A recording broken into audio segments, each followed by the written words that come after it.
तो बुलेटिन की शुरुआत इस वक्त बड़ी खबर से, जिसमें यूपी पुलिस ने कमलेश तिवारी हत्याकांड का खुलासा करने का दावा किया है। 24 घंटे के भीतर इस पूरे मामले को सुलझा लेने का दावा यूपी पुलिस की तरफ से किया गया। दुबई का रहने वाला राशिद पठान हत्याकांड का मुख्य आरोपी है।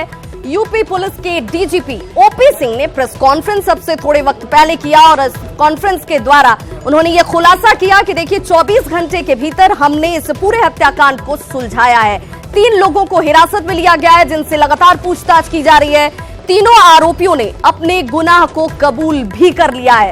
हत्याकांड का मास्टरमाइंड राशिद पठान 2 महीने पहले हत्या की साजिश रचने के लिए भारत पहुंचा था। आरोपियों ने सूरत से भगवा कुर्ता सिलवाया और लखनऊ आकर कमलेश तिवारी की हत्या की घटना को अंजाम दिया। राशिद समेत 3 आरोपियों से हिरासत में इस वक्त पूछताछ की जा रही है और कहा जा रहा है कि इस पूछताछ से कई अहम सुराग और हाथ लगने वाले हैं। हत्याकांड के पीछे रेडिकल किलिंग वजह बताई जा रही है। शुरुआती जांच में भड़काऊ भाषण की बात सामने आई है। हालांकि ये कहा जा रहा है कि मुख्य आरोपी राशिद पठान जब गिरफ्त में होगा तो इसके पीछे की कई और जो जानकारियां हैं, जो और खुलासे हैं, वो सामने होंगे। हम लोगों ने 3 व्यक्तियों को, 3 अपराधियों को हिरासत में लिया है और उनसे बहुत ही सघन पूछताछ की जा रही है। जो 3 संदिग्ध व्यक्ति हैं जिनको हम लोगों ने हिरासत में लिया है और गुजरात में अभी वो पूछताछ के केंद्र बिंदु बने हुए हैं, उनमें एक मौलाना मोहसिन शेख सलीम है जो सूरत के रहने वाले हैं। वो 24 वर्ष का आदमी है। ये साड़ी की दुकान पे काम करता है सूरत में। एक दूसरा व्यक्ति जिसको हमने पुलिस हिरासत में लिया है उसका नाम फैजान है। वो भी जिलानी अपार्टमेंट सूरत का रहने वाला है और वहां सूरत में एक जूते के दुकान पर काम करता है। उसकी उम्र 21 वर्ष है। और तीसरा जिसको हमने पुलिस हिरासत में लिया है वो रशीद अहमद खुर्शीद अहमद पठान है। 23 वर्ष का ये संदिग्ध आदमी है। इसे कंप्यूटर के ज्ञान भी होना बताया गया है, लेकिन वस्तुतः ये दर्जी का काम करता है और वहीं सूरत में रहता है। हम लोगों ने 3 व्यक्तियों को, 3 अपराधियों को हिरासत में लिया है और उनसे बहुत ही सघन पूछताछ की जा रही है। जो 3 संदिग्ध व्यक्ति हैं जिनको हम लोगों ने हिरासत में लिया है और गुजरात में अभी वो पूछताछ के केंद्र बिंदु बने हुए हैं, उनमें एक मौलाना मोहसिन शेख सलीम है जो सूरत के रहने वाले हैं। वो 24 वर्ष का आदमी है। ये साड़ी की दुकान पे काम करता है सूरत में। एक दूसरा व्यक्ति जिसको हमने पुलिस हिरासत में लिया है उसका नाम फैजान है। वो भी जिलानी अपार्टमेंट सूरत का रहने वाला है और वहां सूरत में एक जूते के दुकान पर काम करता है। उसकी उम्र 21 वर्ष है। और तीसरा जिसको हमने पुलिस हिरासत में लिया है वो रशीद अहमद खुर्शीद अहमद पठान है। 23 वर्ष का ये संदिग्ध आदमी है। इसे कंप्यूटर के ज्ञान भी होना बताया गया है, लेकिन वस्तुतः ये दर्जी का काम करता है और वहीं सूरत में रहता है। तो 2 महीने पहले ये पूरी साजिश रची गई थी और इस वक्त बड़ी खबर, तीनों आरोपियों को अहमदाबाद एटीएस की टीम जो है वो लगातार पूछताछ कर रही है। ऑफिस लाया गया एटीएस ऑफिस और यहां पर ये कड़ी पूछताछ इस वक्त जारी है।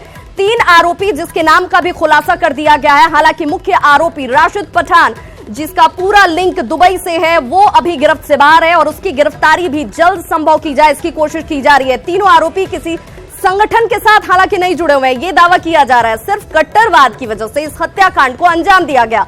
ये इस वक्त जानकारी के तौर पर सामने है और तीनों आरोपियों को एटीएस ऑफिस फिलहाल लाया गया और कड़ी पूछताछ इस वक्त की जा रही है इन तीनों शख्स से। इन तीनों शख्स, ये जानकारी भी सामने आती हुई कि देखिए ये जिस भी पेशे से इस वक्त जुड़े हुए हों, लेकिन इसके साथ ही साथ राशिद जो कि पूरा घटना, इस हत्याकांड को अंजाम देने का मास्टरमाइंड है, वो अच्छी खासी जानकारी रखता है कंप्यूटर को लेकर और 2 महीने पहले उसने भारत पहुंचकर ये तमाम तैयारियां की कि कैसे इस हत्याकांड को अंजाम दिया जाना है।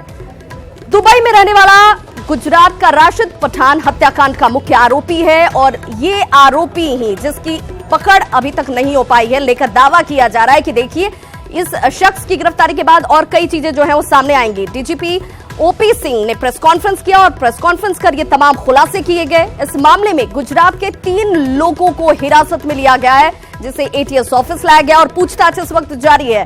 इन तीनों ने अपने गुनाह को कबूल कर लिया है। हत्याकांड का मास्टरमाइंड राशिद पठान 2 महीने पहले हत्या की साजिश रचने के लिए भारत पहुंचा था। आरोपियों ने सूरत में भगवा कुर्ता बजाता सिलवाया और लखनऊ आकर कमलेश तिवारी की हत्या की घटना को अंजाम दिया जाता है। डीजीपी ने हत्याकांड के पीछे रेडिकल किलिंग को वजह बताया है। शुरुआती जांच में यह कहा जा रहा है कि भड़काऊ भाषण देने की वजह से कमलेश की हत्या को अंजाम दिया गया, जिससे ये सभी शख्स जो हैं तैयारी के साथ 2 महीने पहले पहुंचे और तमाम चीजों की तैयारी की और घटना को अंजाम देने के लिए वक्त तय किया गया। पुलिस राशिद समेत 3 आरोपियों से इस वक्त हिरासत में पूछताछ कर रही है। एटीएस की ऑफिस में इन तीनों लोगों को लाया गया है, जहां पर यह पूछताछ इस वक्त चल रही है और कई अहम जानकारियां सामने आने के दावे किए जा रहे हैं। इसके पीछे रेडिकल किलिंग को वजह बार बार बताया जा रहा है और शुरुआती जांच में इसी बात की पुष्टि हुई है कि भाषण इस तरीके का दिया जाता था कमलेश की तरफ से, जिस वजह से इस हत्याकांड को अंजाम दिया गया है। और इसके साथ अब आपको बताते चलें कि हत्याकांड से जुड़ी 3 तस्वीरें जो हैं वो देखनी बेहद जरूरी है। इन तीनों तस्वीरों को हम जरूर आपको दिखाना चाहेंगे। इन तीनों तस्वीरों में पहली तस्वीर मिठाई के डब्बे की है, दूसरी तस्वीर शूटरों के द्वारा इस्तेमाल की गई वो पिस्टल जिसके बिना पर इन तक पहुंचा गया, वही तीसरी तस्वीर शूटरों की जो सीसीटीवी कैमरे में कैद हुई थी। भगवा रंग के कपड़े में ये शख्स और एक महिला भी इन तस्वीरों में नजर आ रही है, जिसके बाद कई अहम जानकारियां पुलिस के हाथ लगी। एक बड़ी कड़ी जो है मिठाई का डब्बा भी साबित हुई, जिसको लेकर पुलिस ने अपनी जांच की और सूरत से इसके कनेक्शंस को जोड़ते हुए 3 आरोपियों को हिरासत में लेकर इस वक्त एटीएस ऑफिस में पूछताछ जारी है।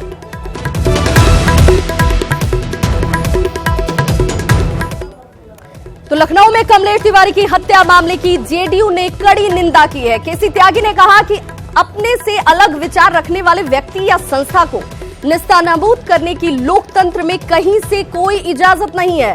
कातिल देश में हो या फिर विदेश में, लेकिन जांच कर इन पर कड़ी से कड़ी कार्रवाई होनी चाहिए।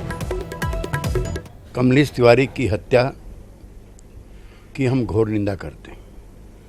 लोकतंत्र में भिन्न विचार रखने का अधिकार है, लोकतंत्र की खूबी है, लेकिन अपने भिन्न विचार रखने वाले व्यक्ति या संस्था को नेस्तनाबूद किया जाए, ये लोकतंत्र इसकी परमिशन नहीं देता।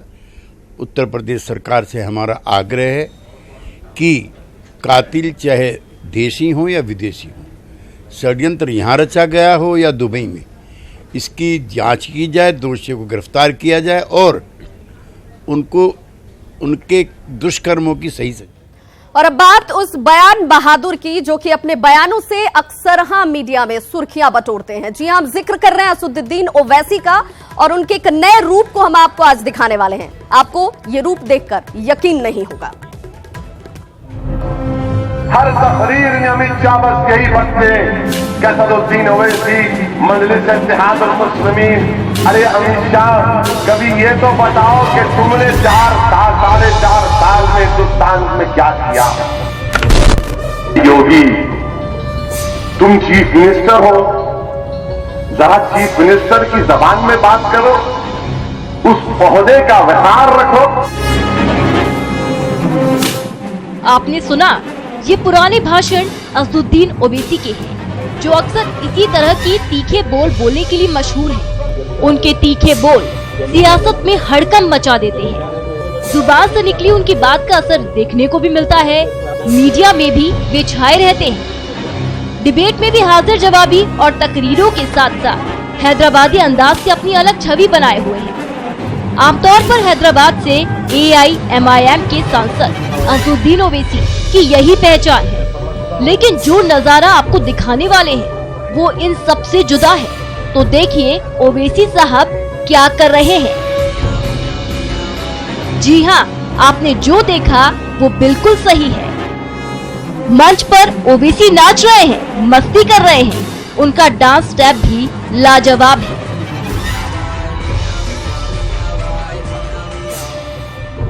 डांस का खुमार AIMIM के सांसद ओवैसी पर इस कदर था कि वो जब मंच से उतर रहे थे म्यूजिक पर डिस्को डांस करते नजर आए।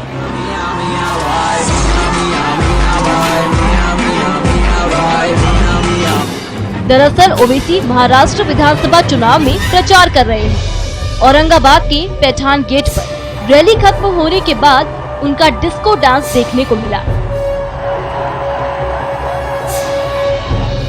उनका ये अंदाज देखते देखते ही सोशल मीडिया में भी जमकर वायरल हो गया। लोगों ने हैदराबाद के इस हाजिर जवाब नेता के डांस के खूब मजे लिए। Bureau report, news 18 network.